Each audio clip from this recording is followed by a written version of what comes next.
Ladies and gentlemen, these were the top players from fantasy football in Week 14, and I'm here to tell you about them. At the quarterback position, I have none other than Josh Allen. I mean, is anybody really surprised about this? And if you are, you definitely shouldn't be. I mean, he threw for 251 passing yards, 3 passing touchdowns, and added a rushing touchdown as well. And what I'm about to say next is probably going to piss off some people, but he is the most talented quarterback we've ever seen in this league. And when he finally wins the Super Bowl, there's not going to be much of a debate left after. At the first running back position, I have Jahmyr Gibbs. Jamie is another repeat defender and has fought his way up to the third best running back in the league and 4th overall. In Week 14 against the Dallas Cowboys, he put up 120 total yards, 3 rushing touchdowns, and went 7 for 7 perfect on receptions. At the second running back position, I have Tony Pollard. Yo, who let this dude in the building?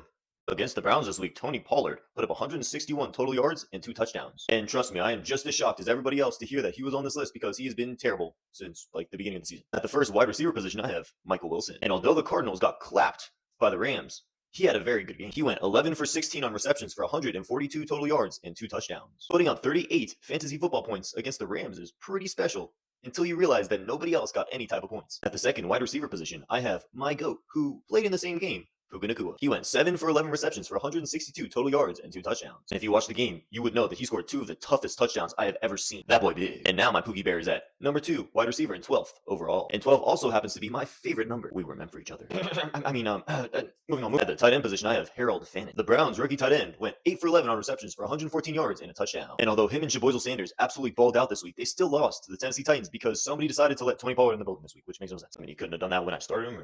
At the flex position, I have Jackson Smith and Jigba. The best wide receiver in fantasy football so far this season, balled out once again when he put up 7 to 10 receptions for 91 yards and 2 touchdowns. He put up 28 points and sunk the Falcons. I guess you could call that bird on bird crime. Moving on to the kicker position, I have the GOAT, Brandon Aubrey. This absolute legend put up 26 points on 5 of 5 field goals, with 63 being his long and 1 out of 1 extra points made. And although the Cowboys lost to the Lions, Brandinho was perfect once again. And I just want to point out really quickly that 26 points for a kicker is absolutely insane. That boy better get paid. And at my defensive spot, I have the Minnesota Vikings. They won 31-0 and got 2 interceptions, so fair, yeah. Let me know what you thought this week and comment below if you had any of these players. Antonio out.